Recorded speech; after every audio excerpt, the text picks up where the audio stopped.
Olá, boa noite. Eu sou Lívia Cabreira, do Cinearte UF. Vocês acabaram de assistir o filme Martírio.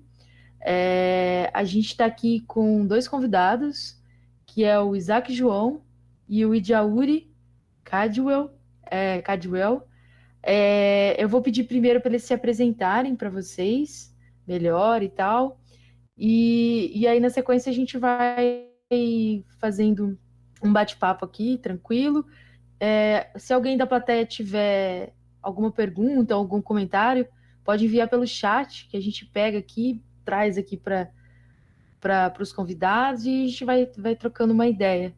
Então, vou passar a palavra para o Isaac, para ele se apresentar, dizer da onde ele é, quem ele é, onde ele está nesse momento, que acho que é bacana também. E depois o Idjauri. Boa noite a todos, boa noite a todas, boa noite àqueles que estão nos assistindo. Meu nome é Isaac João, eu sou etnia Kaiowá. Eu estou falando diretamente daqui do município de Dourado, fica na parte sul do estado de Mato Grosso do Sul, e para mim uma grande satisfação de poder estar aqui para poder falar um pouco, né, sobre a demonstração de filmes, né, de Martírio. É uma produção que realmente demonstra como é o sofrimento dos povos Kaiowá e Guarani, a sua luta diária, né? Então, é isso.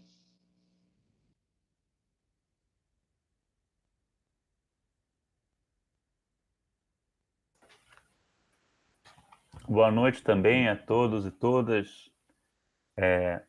Eu sou de Arruri, eu sou do povo Terena e Caduel. Eu sou nascido no Rio de Janeiro, na verdade. Meu pai é o primeiro ator indígena no cinema brasileiro e ele viajou muito. E eu nasci no Rio de Janeiro e conheci minha família indígena, Terena e Caduel, um pouco já na adolescência, né? Que é também do estado do Mato Grosso do Sul, né? O Isaac está falando de Dourados, no Cone Sul do Mato Grosso do Sul, e minha família é da Serra do Maracaju, Serra da Bodoquena, né? Uma outra região do estado, que o pessoal estava assistindo no filme também, né? E no momento agora eu estou em São Paulo. Eu estava esses dias em Brasília, acompanhando o acampamento Luta pela Vida, documentando, registrando, e agora estou em São Paulo para outras atividades. E agradeço a oportunidade de estar aqui debatendo esse filme junto com o meu colega aqui da Universidade de São Paulo, o Isaac. A gente que agradece a presença de vocês. É uma pena a gente não poder fazer essa transmissão e essa conversa ao vivo, mas acho que mesmo assim é válido essa intenção virtual. E aí, a gente estava combinando aqui, se vocês pudessem falar um pouco a gente começar a falar do filme, né? Se vocês pudessem falar da relação de vocês com esse filme, que vocês já estavam adiantando um pouco para mim nos bastidores e tal. Assim, o lugar que ele tá assim nessa cinematografia mais ativista, assim, a importância que ele tem, né? É um filme longo, mas é um filme que foi muito bem recebido, né? Pela crítica na época. O lançamento dele, se eu não me engano, é 2017 e já nem é, foi outro dia, 2017, né? É recente até. E aí, se vocês pudessem falar um pouco dessa relação de vocês com o filme, quando vocês viram a primeira vez, enfim. Aí, começa pelo Isaac, por favor. Bom, então eu vou iniciar minha fala sobre o filme. Eu sou nascido no final da década de 1978 e já nesse período os grandes movimentos entre os povos Kaiowá e Guarani, tanto como os outros indígenas também indígenas brasileiros também estavam em grande movimento, né? Eu só pude mesmo um pouco relembrar, né, de todas essas coisas de massacre, de violências contra os povos Guarani Kaiowá, a partir da década de 90, né? Isso já começa a presenciar um pouco, né? E quando eu assisti pela primeira vez o filme Martírio, eu fiquei assim bastante emocionado, porque é parecido com com as pessoas que viveram, continua se repetindo em vários, nós chamamos de tecurrá, né? Em vários, na área tradicional, né? Kaiowá e Guarani, né? Em várias regiões, né? Continua acontecendo isso, né? Então, o filme realmente trata de uma luta Guarani Kaiowá para sobreviver, continuar a existir e resistir também o grande aparato jurídico do Estado, né, contra o povo Guarani Kaiowá e também com os povos indígenas brasileiros, né. E eu tenho acompanhado o Ato Iguaçu desde os anos de final das décadas de 90, né. Comecei a participar das grandes discussões a grande assembleia do povo Kaiowá e Guarani, que nós chamamos de Ato Iguaçu, né? Até hoje ele existe, que discute, né, de todos os segmentos, né, de político, da saúde, de educação, do povo Kaiowá e Guarani. Então, esse filme, realmente, eles trazem, né, a violação de direitos que ocorreram, e os Guarani Kaiowá foram submetidos de extremas desumano, podemos falar assim. Então, já em 2005, tive uma oportunidade de dialogar, conversar um pouco mesmo com o pessoal de Jaguapiré, que fica localizado no município de Itacuru, né, quase na fronteira com Brasil e Paraguai. Lá existe ainda a senhora, bem velhinhos, que ainda reconta todos esses sofrimentos que passaram, né? E provavelmente essa senhora talvez não existe mais, né? Porque já passou poucos tempos, né? Já estava bem velhinho. Eles narrou todas essas histórias, parecia que na memória dessa pessoa ele fica impregnado, né? Ele se arrepia todos para poder falar toda essa violência que viveu, né, para recuperar pequena parte do seu território, né. E aí, eu acho que quem assistiu o filme, tinha uma senhora que eles estavam falando, aqui no Jaguapiré, eu vivo muito feliz. Se me levar para outro lugar, eu prefiro me suicidar, morrer, né? O que significa isso, né? O que significa o território de pertencimento, de nascimento para os Kaiowá e tanto para os Guarani? É um espaço aonde eles possam praticar os seus rituais, produzir o seu conhecimento, né? Aonde possam produzir seus alimentos, suas artes, produzir seus artesanatos. Então, quando é retirado ou quando é removido forçadamente do seu território, perde, como se estivesse perdendo uma das partes dos corpos, né, separado do corpo, né. Então ele vive, mas já não vive mais com aquelas alegrias, já não vive mais com aquele encantados, perderam a lógica de viver, de conhecer, de se relacionar, né? Então, viver no seu território, ele é uma grande significativo para o povo Kaiowá e Guarani. Então, muitos, igual Jaguapiré, aconteceram com os povos Kaiowá e Guarani.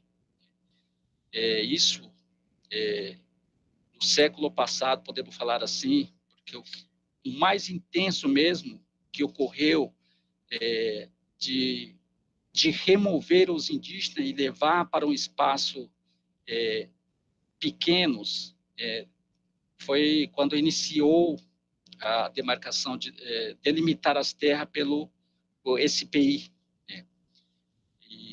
E próprio agente do SPI perseguia, além de perseguir os grupos indígenas, ele sempre pegava as lideranças e levava para outros lugares, fora dos seus territórios, né? E muitas vezes demora uns 10, 15 anos, às vezes volta e os outros às vezes não voltam, né? Mas mesmo assim, a resistência do grupo sempre é forte, né? Eu conheço vários. O Tecurrá que hoje existe é porque o grupo resistiu, viveu de vários tipos de violência, mas que nunca perdeu uma esperança. Ele sempre usa como instrumento da sua resistência o canto, né? Então, o canto que se faz fortalecer a sua vida, o canto que faz a todo momento, né, protegendo às vezes do mal pior. O canto muitas vezes ele renova a sua parte espiritual, até mesmo no momento extremos da sua vida. Então, eu posso dizer para vocês que o povo Kaiowá não é aqueles guerreiros que vai confrontar com sua flecha, com seus inimigos. Ele é um guerreiro, mas ele sempre se confronta com o espiritual.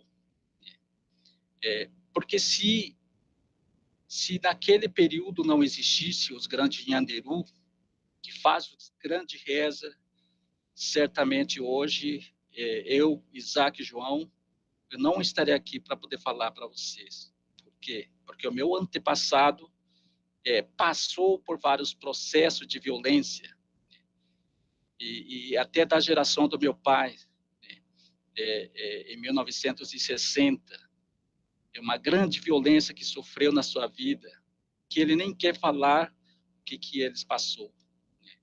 E hoje estou aqui falando para vocês, porque existiam grupos que, apesar de todas as violências que sofrem, mas nunca perdeu o seu canto para se proteger, para continuar a viver, para continuar a resistir, né?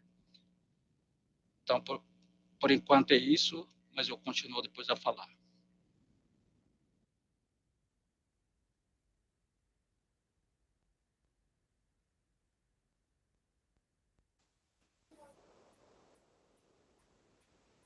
É um prazer muito grande poder ouvir o meu colega, o Isaac. A gente entrou no doutorado agora na USP, mas está tudo online, né? E agradeço essa oportunidade de novo, porque é muito, muito, muito potente poder escutar esse depoimento. A minha relação com o filme, deixa eu pensar como contar um pouco, né?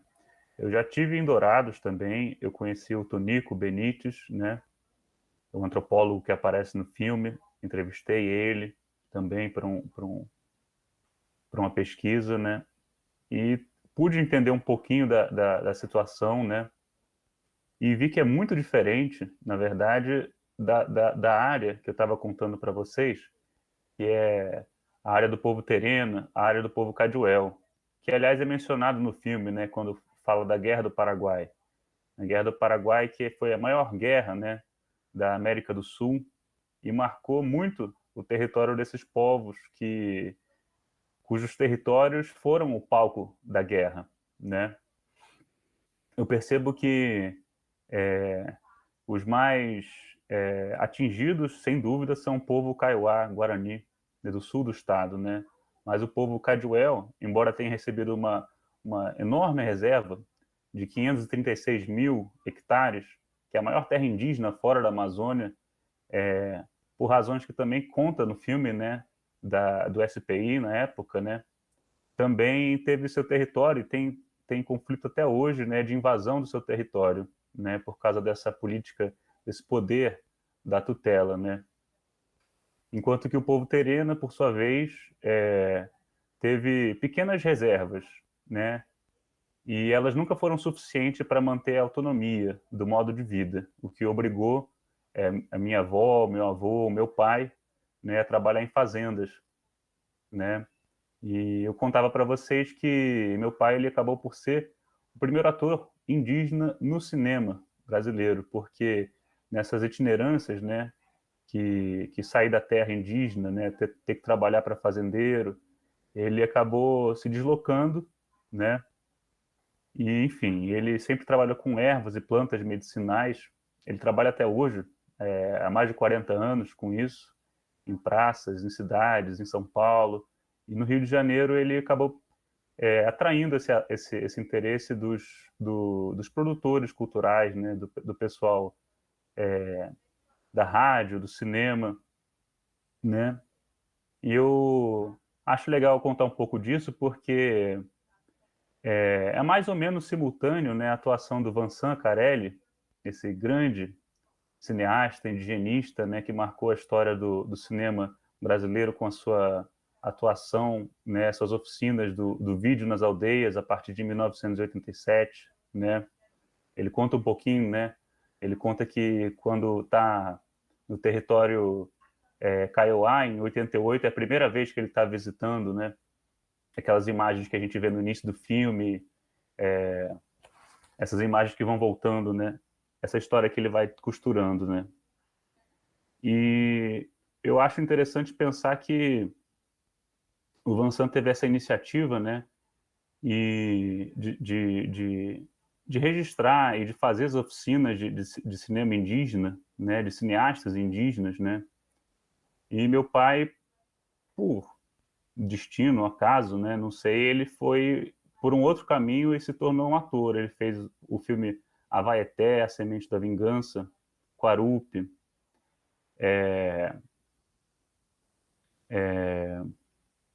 são vários filmes. Ele chama Maxuara Caduel, né?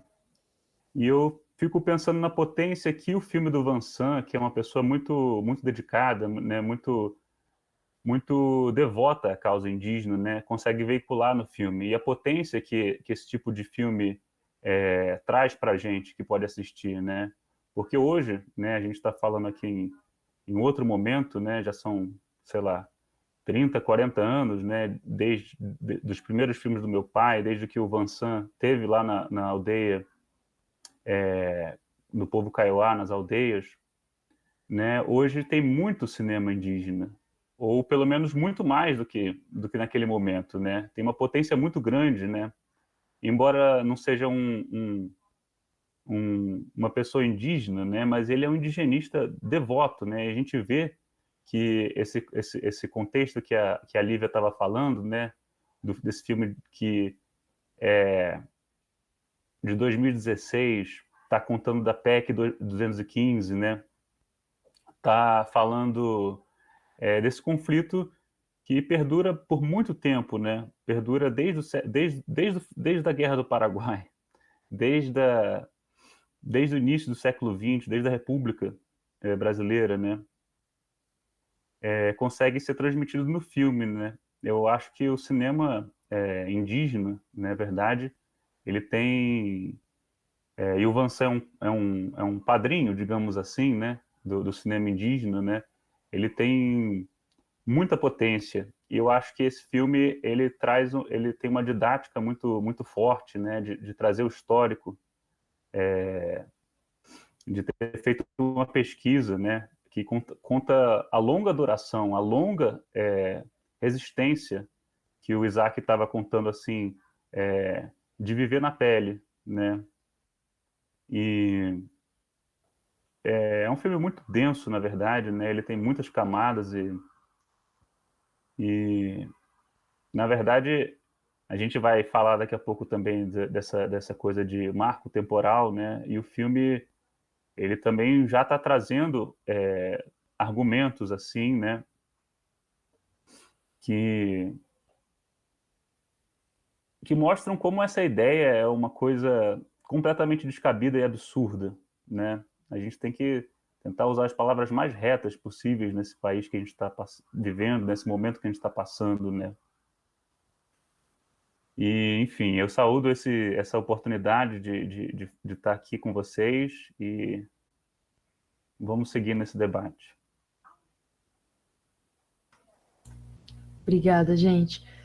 Então, não, uma das perguntas que eu tinha, assim, preparado também é um pouco na direção do que o Idiauri estava falando, dessa coisa da importância do cinema, né, nesse caminho que você estava falando, né? O Vansan começa lá nos anos 80, mas hoje em dia a gente vê né, eu acho que não só o cinema indígena, mas enfim, todo o cinema, né? Essa coisa do digital e da gente conseguir de toda, né, do material para se fazer um filme ter se tornado muito mais acessível, menor, mais fácil, etc., né? Uma proliferação de produção assim dos mais diversas linguagens e origens assim. E tem muita produção indígena, de cinema indígena atual, assim, né? E aí eu queria que vocês falassem um pouco sobre a importância, assim, de quando vocês fazem, assim, por exemplo, uma coisa que eu tava pensando, né? Eu imagino que, por exemplo, lá no acampamento que está acontecendo nesse momento, eu imagino que com certeza está tendo registros, assim, diversos, né? É, tanto por parte dos brancos quanto pela parte dos indígenas, assim. E aí, nesse sentido, né, acho que tem um pouco a ver com essa coisa da memória que o Isaac estava me falando também antes, né, de como acessar essas histórias, sabe, do passado, assim, né. Tem alguns registros, mas é muita coisa oral. O Isaac até comentou alguma coisa de encontrar documentos no antigo Serviço de Proteção, como é que é? Serviço de Proteção Indígena, né? Do índio, acho que era, SPI.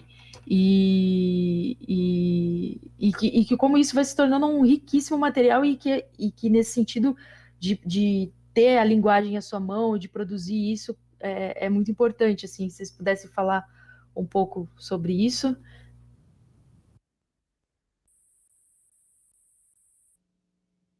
Sim, tranquilo. É, eu acho que esse filme e também os outros que já está sendo visualizado por muitas pessoas, né? O filme é realmente bastante importante para divulgar e também para refletir sobre a situação, né, dos povos indígenas, não só do povo Kaiowá e Guarani, mas também de outros indígenas, e a importância de, de uma cultura tradicional, um conhecimento, né? Então, eu fico pensando, todos esses movimentos que foram fotografados ou filmados lá no acampamento de Brasília. Eu não estou em Brasília, né? Mas eles colocaram em algum dos grupos das lideranças. Em alguns momentos eu tenho que arquivar aquilo ali, porque certamente daqui uns 50 anos, o que passou, né? Como é que foi a luta dos povos Kaiowá e Guarani e os outros indígenas, né, em busca do seu direito, né? Então, eu vejo que todo esses movimentos que está acontecendo, né, que ocorreram em 1988, nessa caminhada para inserir a importância do direito dos povos indígenas brasileiros na Constituição, né? Então, o filme, eu acho que não só já existe os outros também que o Ascures está fazendo, né? Que é um filme realmente muito relevante, muito importante, né? Para as escolas indígena para não indígena, né? Para assistir, para ver qual é a dimensão de importância, né? de línguas, de rituais, né? De produção, de comida, né? Então, existe uma série das outras que está sendo realizado pelo Ascuri, né? Que eu já assisti muito, né?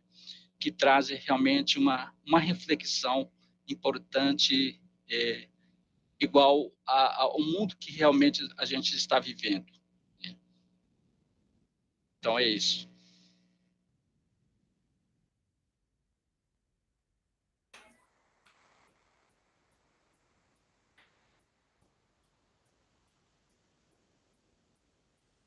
Fiquei muito feliz do Isaac mencionar as Curi, né, que são alguns amigos, né, colegas do povo tereno e do povo kaiowá, que fazem registro audiovisual, né, das culturas sumatogrossenses, indígenas sumatogrossenses.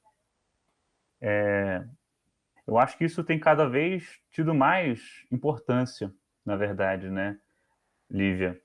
Você comentou desse tema, assim, do registro durante o acampamento. Eu vou acabar fazendo uma publicidade aqui, né? Que eu estava lá e fiz um documentário com alguns colegas, né? Com colegas não indígenas que trabalham há alguns anos com o povo Runicuim, do Acre.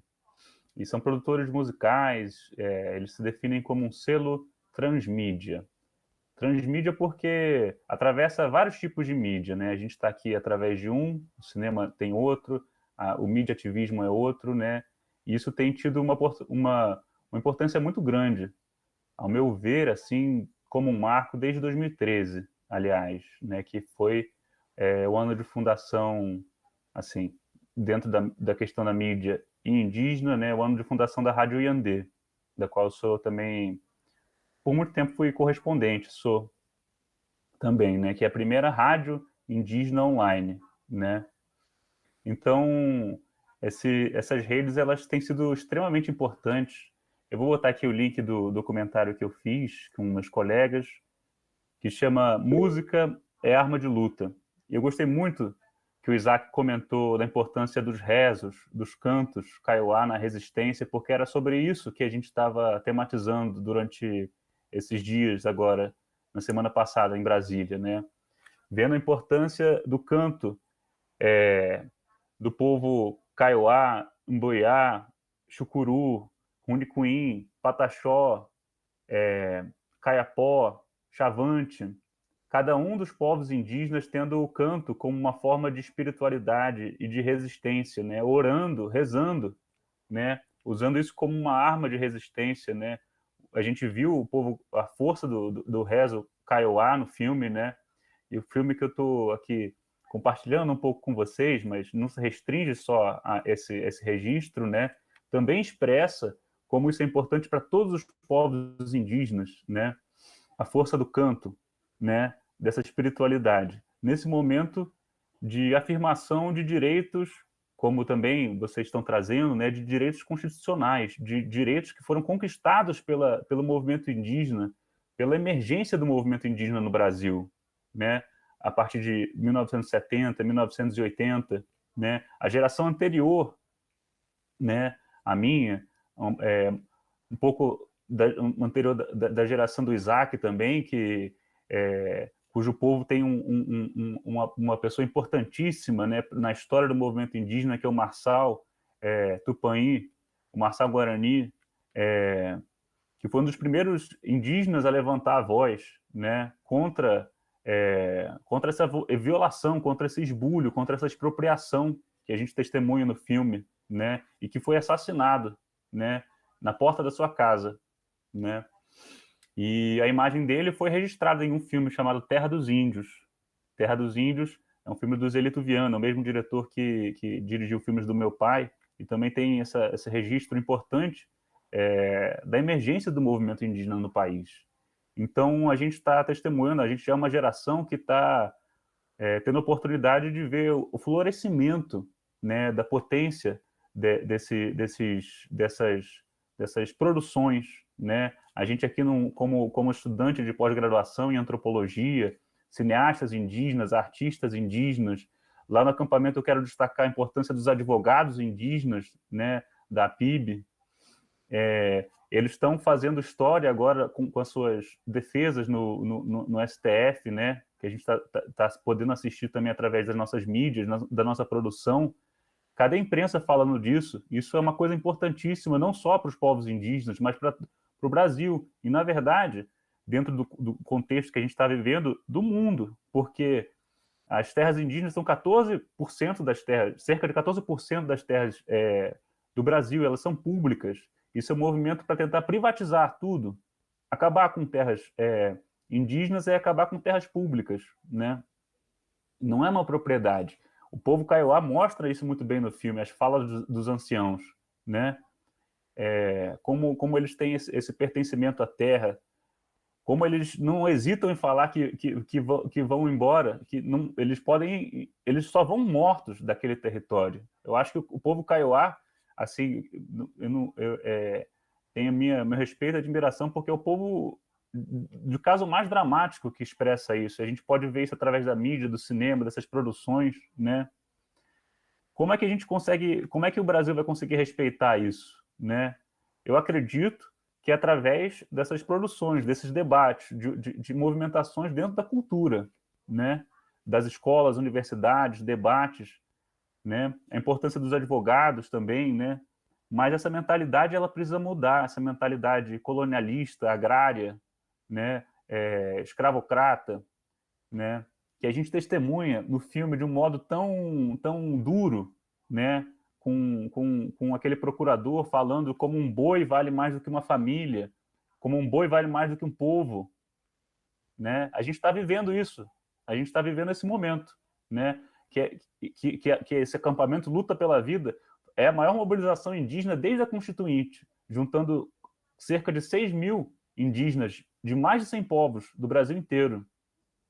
Então, o caso é sobre o povo Xocleng, né, em Santa Catarina, no Vale do Itajaí, que não me parece muito diferente da história do povo Kaiowá também, em que eles são caçados, né, em que eles foram caçados no passado, né, pelos bugreiros, para levarem pedaço de orelha, né, e você consegue uma quantia de dinheiro, né, pela caça aos índios, né, aos bugres, como são chamados, no Mato Grosso do Sul, no sul do Brasil também. Então, a importância das mídias é conseguir veicular o que a imprensa, né, esses grandes veículos que têm uma história, né, de emergência no Brasil, sobretudo a partir da ditadura militar, e não abarcam, né, essa pluralidade de visão. O povo indígena é minoritário no Brasil hoje, mas isso tem história, né? A gente é cerca de menos de 1% da população brasileira, mas a causa indígena é de todos, né? Essas terras elas não são só do povo indígena, elas são da União, né? Esse conflito é para tentar privatizar todas as terras. E a importância das mídias, do cinema, dos debates sobre a cultura, sobre a política, é conseguir tocar o coração das pessoas, informar, educar. E eu acredito que o Martírio é exemplar nisso. É um filme de um didatismo, né? de uma ensina, mostra a história, né? De uma forma assim extraordinária.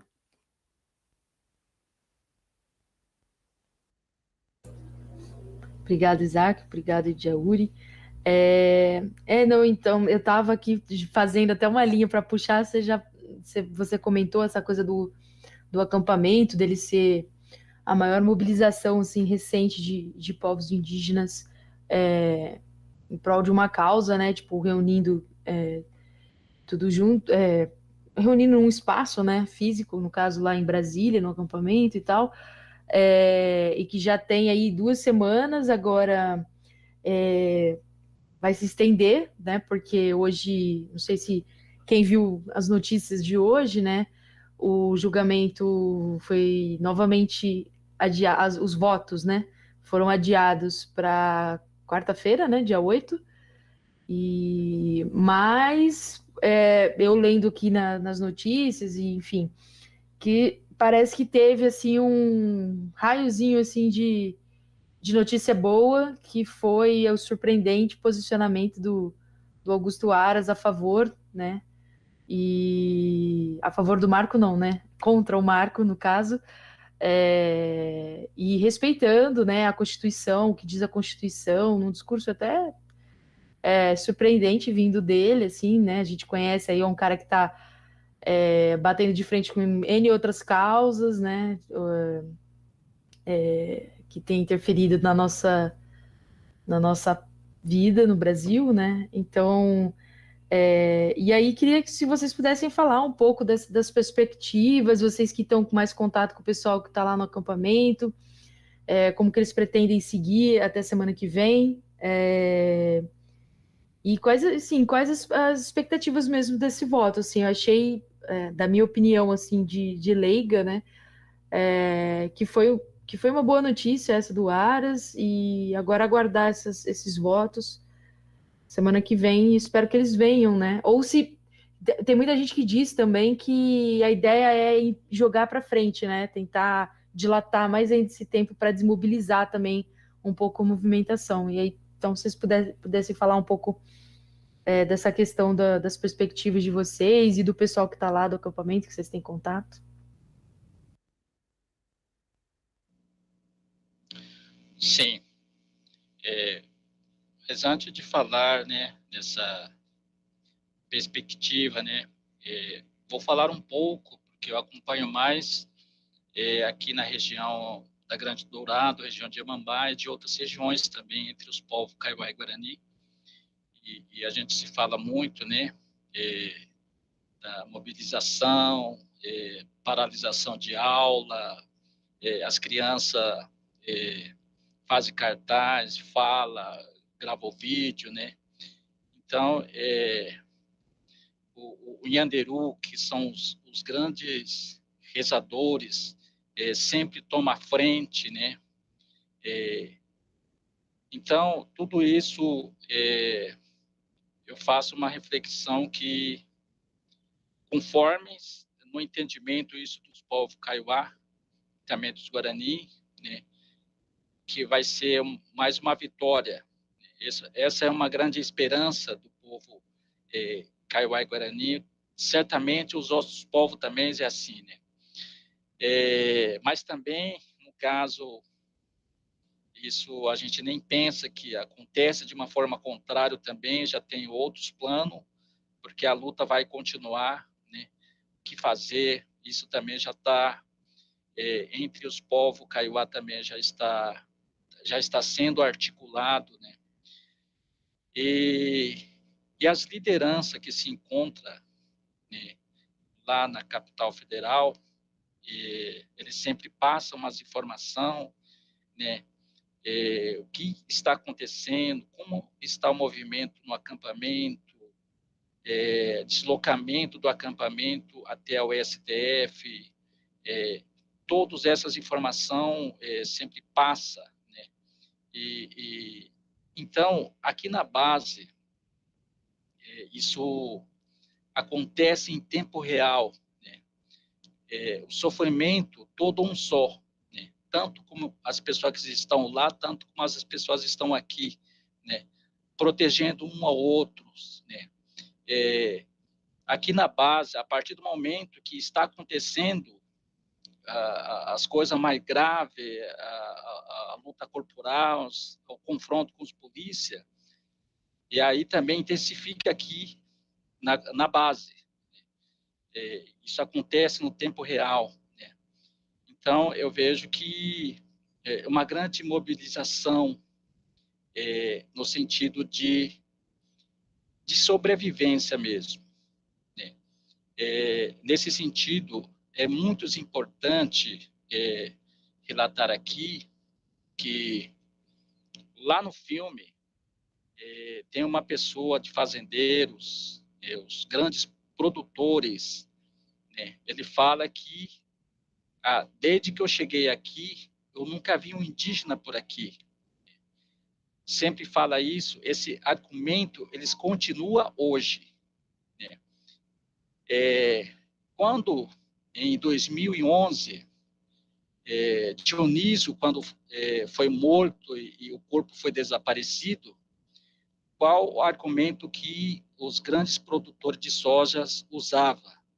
Que quando ele chegava naquela região, não existia o indígena, mas existia os animais de caça, macaco, bugio, né? E existia as plantas nativas, que é de Caraguatá. Só que Caraguatá, que ele se referia ao indígena, né? Ele se referia que existia muito Caraguatá. Às vezes servia, às vezes não servia. Isso significa que quando o índio vai trabalhar para os fazendeiros, ele está fazendo um bom serviço. Se ele não está fazendo isso, o índio não presta. Então, tudo isso, e até hoje a gente ouve, né, em cada momento ao passar do tempo. Então, a gente está acompanhando, às vezes fica muito ansiosa. Eu acredito que essa luta vai continuar, porque as mulheres indígenas também estão lá no Capital Federal, que nós chamamos de Atecunhã, também está mobilizado, estão discutindo, eles estão levantando a voz, né? Hoje, aqui no estado de Mato Grosso, acho que de forma geral, em todos território nacional, o indígena, as mulheres indígenas estão se levantando, né? Estão se unindo, né? Estão mostrando a força, né? Então, eu vejo isso também traz bastante reflexões a dia para nós, de uma forma geral, porque o objetivo dessa luta sempre é o mesmo, né? Viver dignamente, né? Rever, não apenas rever, mas que o seu território tradicional seja demarcado e que vive nesses espaços de uma forma digna. Esse é um principal objetivo, né? Mas existem outros, né, causas que também são discutidos entre as mulheres, entre o Atuiguaçu, entre outros grupos, né? Então, isso eu tenho acompanhado, né? E sobre a fala do Augusto Aras ainda, eu não assisti porque eu estava lá no movimento, né? E a gente estava lá todo momento dançando, ajudando as pessoas, né? E eu vim de tarde, cheguei aqui em casa, né? Eu ainda não assisti, mas eu espero que, eu acho que o pessoal ainda estão assistindo, vendo como é que foi a fala do Ara, né? Que é o Procurador-Geral da República, né? Então, mais ou menos é isso.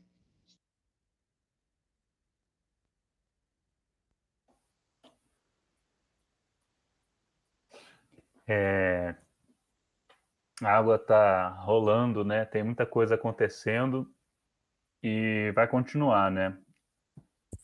Esse julgamento que começou na semana passada, durante essa data que estava programado o acampamento, né? Chegou nessa semana, vai chegar na semana da segunda marcha das mulheres indígenas, né?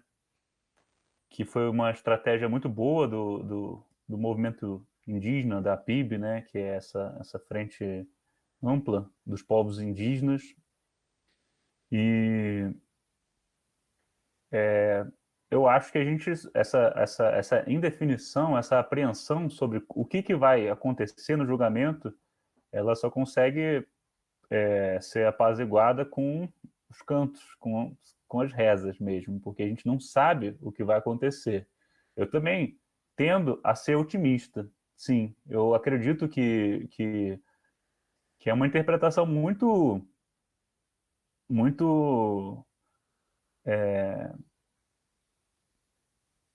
abusada, muito absurda da Constituição, essa tese do marco temporal. Não é uma tese. Tese a gente defende, a gente demora para fazer escrever uma tese, defender uma tese, ter uma banca, né? Isso aí é uma falácia, é uma mentira. Isso aí, um prazo de validade para a reivindicação das terras indígenas na história desse país, isso não faz nenhum sentido. A Constituição, né, é engraçado, né, a gente viver num tempo que a gente tem que citar a Constituição e defender a Constituição, mas é isso que a gente está passando, né? A Constituição já está clara nesse sentido, né? Isso foi uma conquista do movimento indígena, né? A gente tem isso.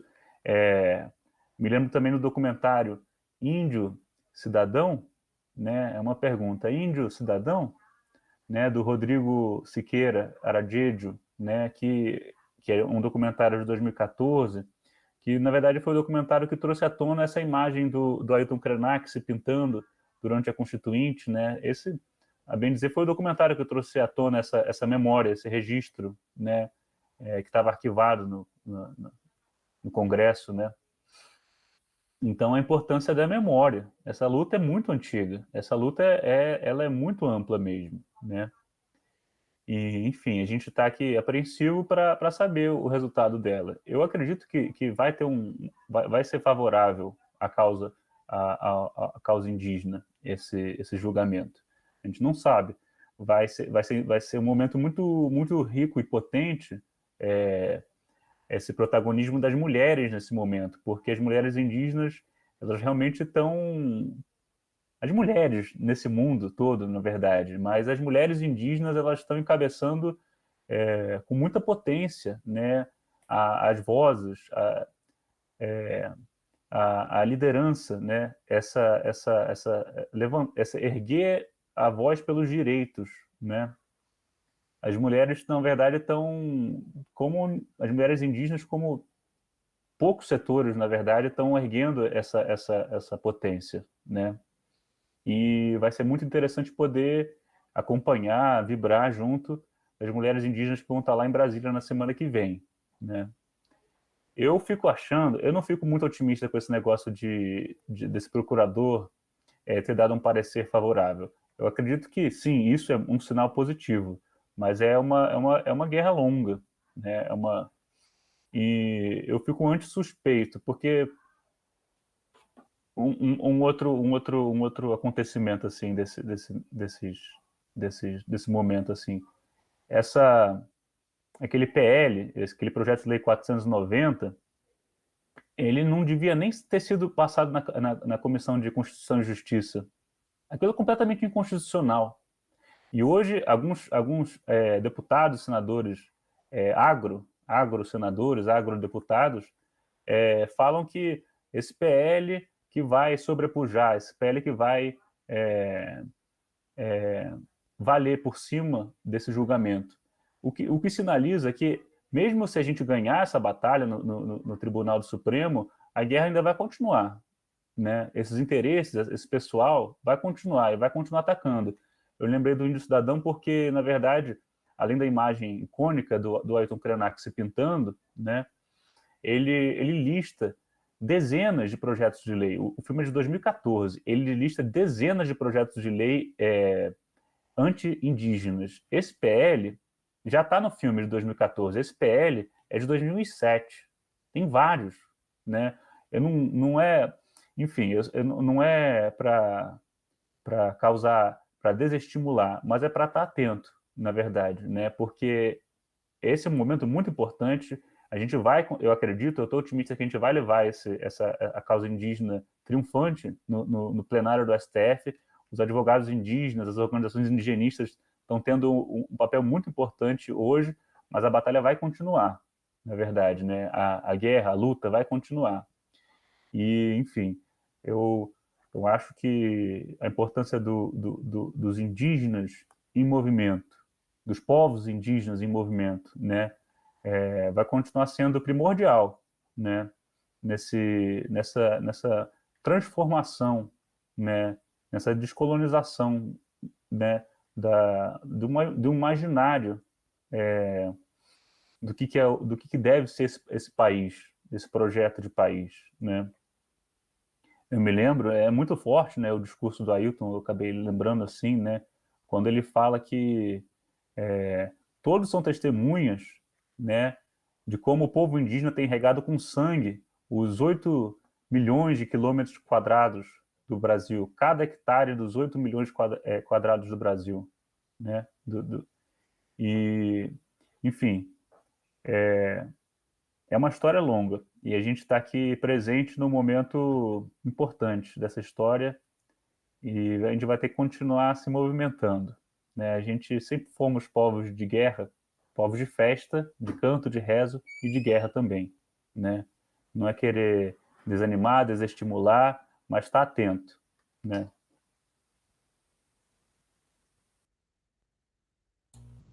Obrigada.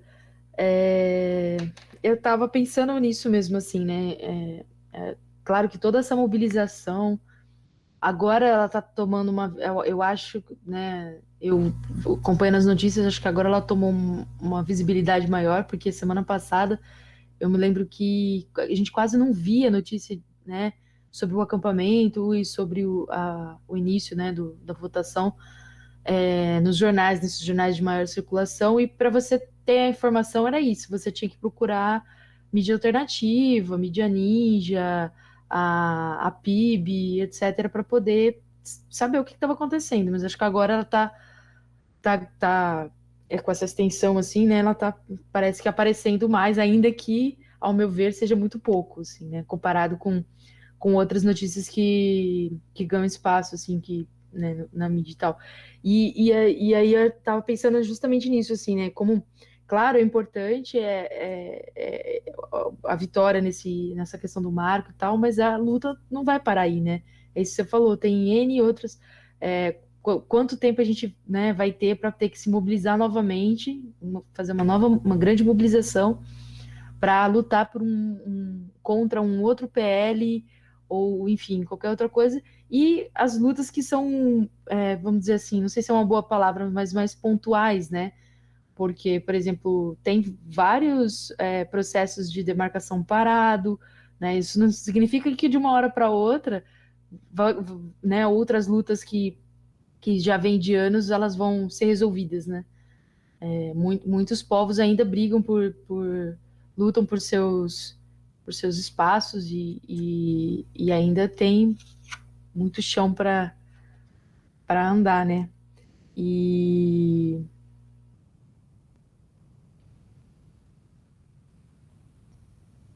então, eu tava pensando nisso, mas não sei se vocês querem comentar mais alguma coisa meio nessa linha, assim. Se o Isaac quer voltar. Isaac, antes, né, também nos bastidores que a gente estava conversando, ele estava me falando de casos mais próximos lá dele, de cidades, de municípios. Se quiser falar um pouco mais, indo aí, a gente já pode ir encaminhando para encerrar. Enfim, fique à vontade também para trazer. Não sei se Djauri quer perguntar alguma coisa para Isaac, Isaac quer perguntar alguma coisa para Djauri. Pode ficar à vontade aí para falar. Então, quando eu estava refletindo sobre o significado de marco temporal para os indígenas, eu fiquei lembrando, né, que ocorreu no início da década de 1940.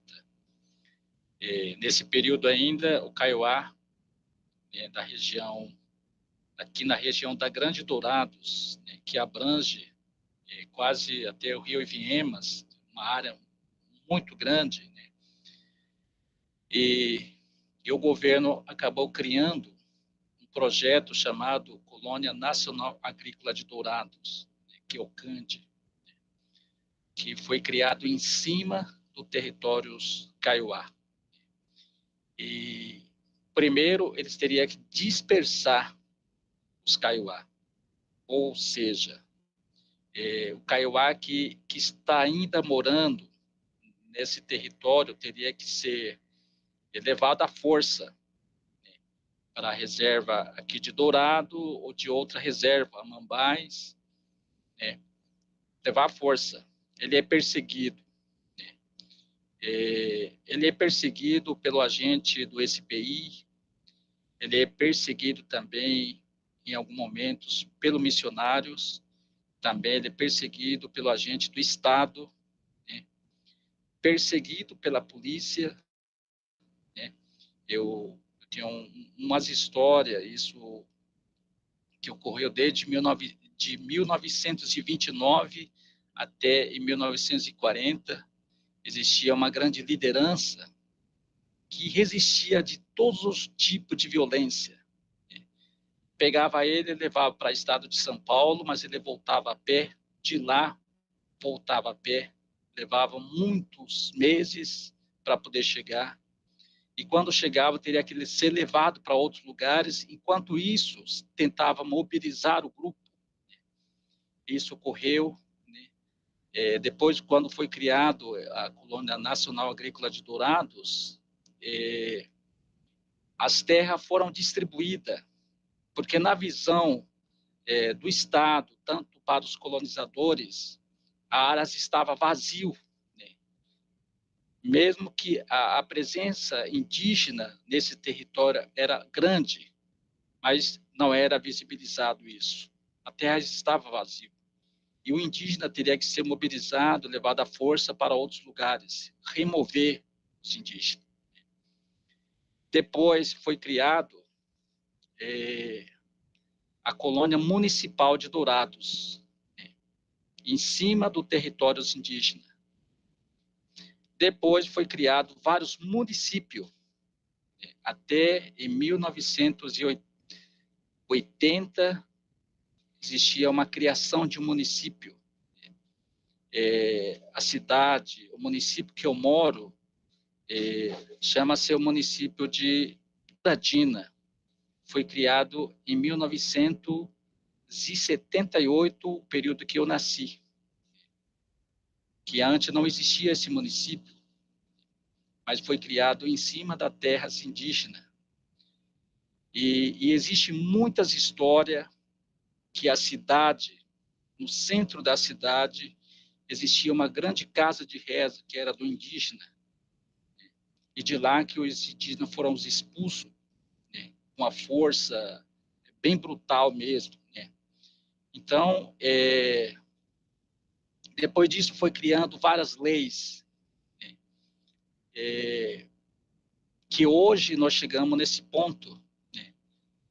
O marco temporal está falando que só poderia demarcar as terras se em 1988 o indígena tivesse naquela área, né. Como é que vai existir um indígena se sendo que ele foi expulso, né, com força de violência de todas as formas nesse período? Essas perguntas, muitas vezes as lideranças, ele fica muito indignados, né, ao ouvir esse projeto. É um projeto, no meu ponto de vista, para negar tudo de uma vez só a demarcação de terra tradicional indígena. Essa é a verdade, né? Então, isso, nesse período que eu nasci, já havia um grande movimento. O grande importante que eu fiz uma análise, aldeias, não é nem uma aldeia, mas uma reserva indígena, que hoje onde está meu pai, os meus parentes que estão lá, se a gente for perguntar em que lugar que você nasceu, as pessoas que é mais velho não nasceram naquele local. Eles nasceram em outros lugares. E esses lugares está os grandes lavouras ou os grandes fazendas. Hoje se transformou a grande plantação de cana, cana de açúcar, né? Então, eu já nasci nas aldeias. Da minha geração, um pouco de 1970 em diante, já nasceu nas aldeias. Mas os outros não. Eles vieram trazidos lá com a força, né? Juntaram naqueles espaços. Mas a resistência foi... Eu fico tão admirado que naqueles períodos não existia uma pessoa que falava muito bem a língua portuguesa. Mas, mesmo assim, não tinha mais condições para correr para outros lugares e teria que resistir. Então, ele ficou num pedacinho de terra. E hoje, eles estão lutando não por um território muito grande, mas onde que os nossos antepassados viveram uma pequena pedaço. E aí foi um palco de disputa jurídica que até hoje os Kaiowá, que estão lá no acampamento, na beira de uma estrada, que não tem nenhuma assistência, não existe nenhum direito para essas pessoas que estão lá. Então, isso eu presenciei, presenciei, porque desde da década de 90 eu comecei a acompanhar esse movimento. Então, esse marco temporal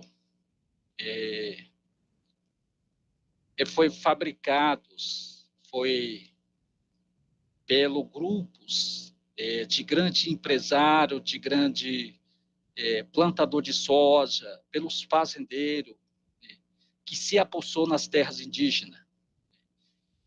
E que eles, como eles são que têm o dinheiro, muito dinheiro, eles têm um bom advogados, eles criaram esse marco temporal para que eles possam enterrar de vez a demarcação de terras indígenas. Então, essa é uma grande discussão que, entre nós, indígenas, também estamos sempre atentos para nós conversar sobre isso.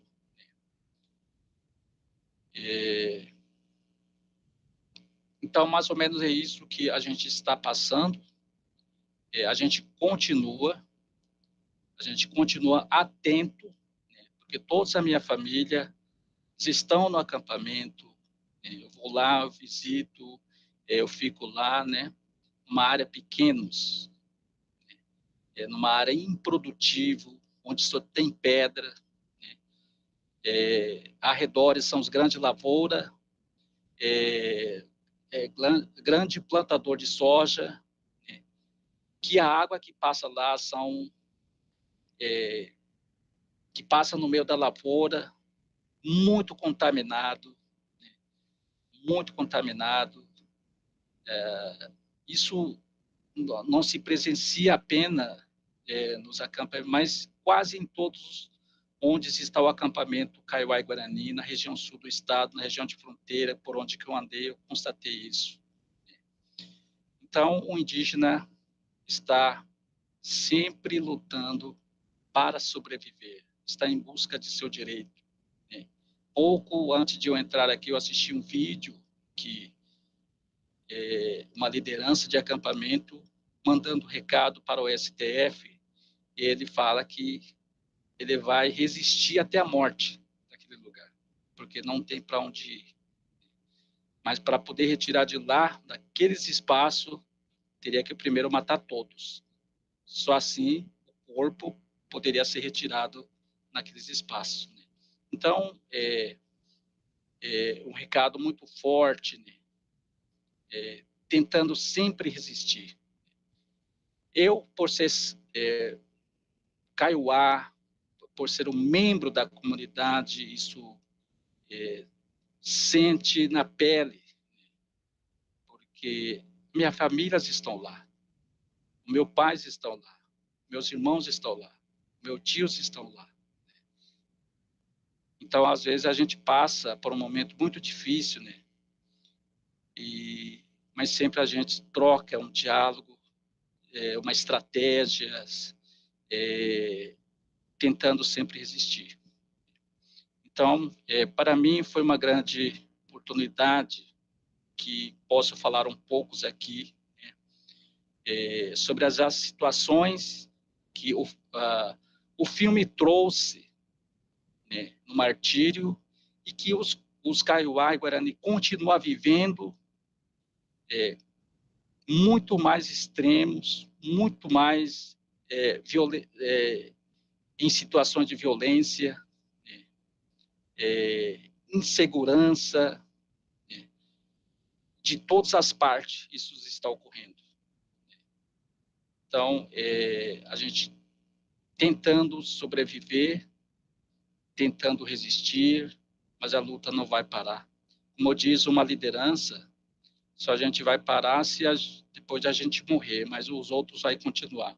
O Marçal de Souza, ele já falava isso, que mesmo ele morrendo, teria que ter outra pessoa que iria se levantar em busca do seu direito, né? E isso hoje se está vendo, está acontecendo. Então, mais ou menos isso. Meu muito obrigado, Ijahuri, por ter me convidado, que eu possa estar aqui, para que possa falar, né? Lívia, quem mandou para mim foi o Pedro, eu espero que ele esteja bem, né? E que na outras oportunidades a gente volta a conversar. Muito obrigado.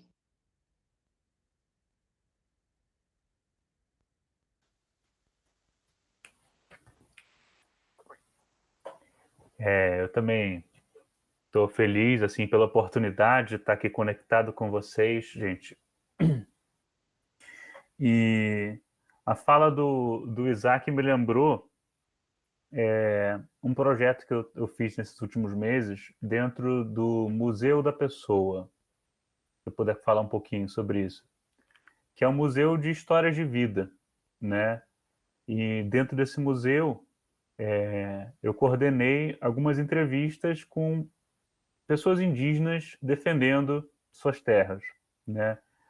Entrevistei a Alessandra Munduruku, do Baixo Tapajós, entrevistei o Brasílio Priprá, do povo Xocleng, de Santa Catarina, entrevistei o tio do Isaac, o Ezequiel.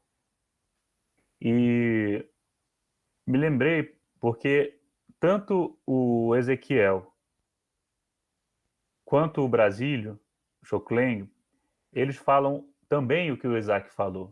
O povo indígena, ele não está reivindicando o Brasil inteiro, que nem o cinismo de algumas pessoas, alguns políticos, deputados, etc., que falam, então os índios vão começar a reivindicar Copacabana.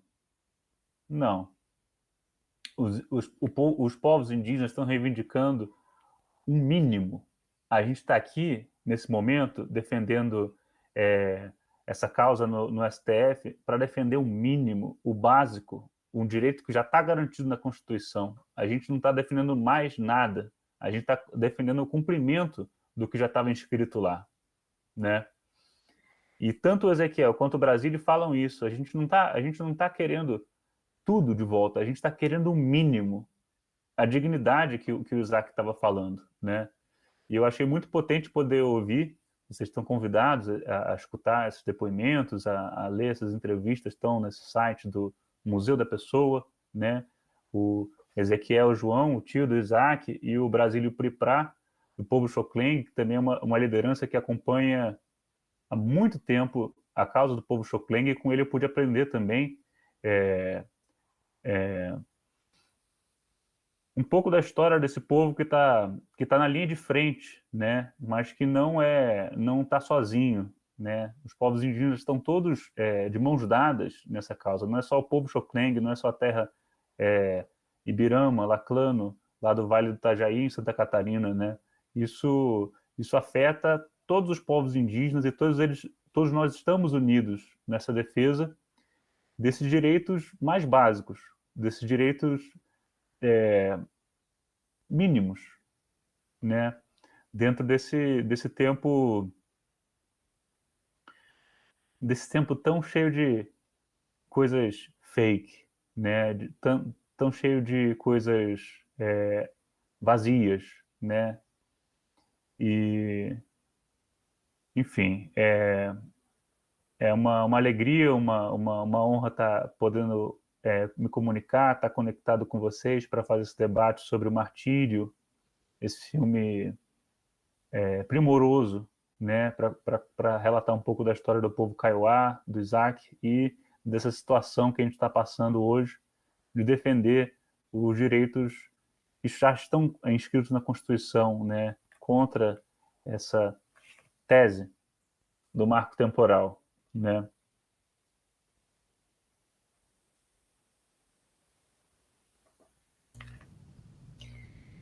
A gente que agradece, a conversa foi excelente. Queria reforçar aqui publicamente, porque eu não disse isso no começo, né? A mediação dessa conversa ia ser do Pedro Gradella, mas infelizmente ele até me enviou agora uma mensagem pedindo desculpas novamente, falou, reforça meu pedido de desculpa pro Isaac e pro Idiauri. Infelizmente ele teve um problema pessoal, mas já tá tudo bem. Mandou mensagem agora para me avisar que deu tudo certo por lá. E ele pediu para, né, repassar para vocês esse agradecimento, esse pedido de desculpas também, e dizer que o Centro de Artes da UF está sempre aberto, né, a recebê-los, a propostas, a debates, e enfim, a gente está, né, a gente é um centro universitário público, então a gente sempre quer dar espaço mais que a gente consegue, assim, né, possível, assim, para todos, assim. E agradecer mais uma vez, dizer que esses links, o link do filme do Idiauri, e eu vou ver se eu linko também esses depoimentos que você gravou do Museu da Pessoa, eu coloco, depois a gente corta, né, a gente só deixa o debate, tira o filme, deixa disponível lá no nosso canal no YouTube, então ele pode circular, e aí a gente já deixa os links lá como referência para as pessoas que tiverem interesse, né? Dizer que o filme Martírio também, ele tem distribuição da Vitrine Filmes, que é parceira, né, do cinema já há muito tempo, mas ele tem um projeto bem bacana de distribuição pela Taturana Mobilização, que é uma distribuição para sessões públicas e gratuitas, já previamente aceita, vamos dizer assim.